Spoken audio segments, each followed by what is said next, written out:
عمر بن حبیب روم کی قید میں آئے تو ان کے 10 آدمی تھے جن میں 9 کو قتل کر دیا گیا۔ یہ بہت خوبصورت تھے۔ عیسائی بادشاہ نے کہا اگر تو اپنا دین تبدیل کر دے تو میں تمہیں آدھی ریاست بھی دوں گا اور اپنی بیٹی کی شادی بھی تم سے کروں گا۔ انہوں نے کہا سارا ملک عرب بھی دے دے اور ملک روم بھی دے دے، میں ایک پل کے لیے بھی اپنا دین نہیں چھوڑ سکتا۔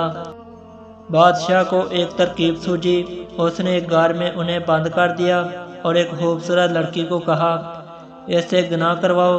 لڑکی آ گئی اور حضرت عمر بن حبیب کو گناہ کی دعوت دینے لگی۔ حضرت نے نظر اٹھا کر اس لڑکی کو نہ دیکھا۔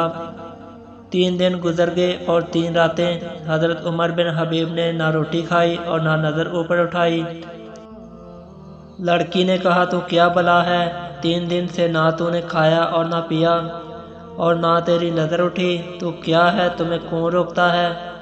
تو انہوں نے فرمایا اب تو میرے لیے شراب بھی حلال ہے، جس سطح پر میری پیاس پہنچ چکی ہے، اور یہ گوشت بھی حلال ہے۔ سور کا گوشت پکا ہوا تھا۔ انہوں نے کہا مجھے میرے رب سے حیا آتی ہے کہ وہ مجھے دیکھ رہا ہے، میں یہ کام نہیں کر سکتا۔ لڑکی 3 دن کی بجائے 30 دن بھی بیٹھی رہے، میں یہ کام نہیں کر سکتا، میں اپنی جوانی پر داغ نہیں لگوا سکتا، یہ امانت ہے۔ لڑکی نے کہا تیرے جیسے انسانیت کے تاج کو میں قتل نہیں ہونے دوں گی۔ لڑکی نے باہر نکل کر بادشاہ سے کہا سردار تو نے مجھے کس کے پاس بھیجا ہے؟ وہ لوہا ہے، نہ کھایا نہ پیا، پتھر ہے کہ نظر اٹھا کے نہ دیکھا، میں اس پر کیا ہاتھ ڈالتی؟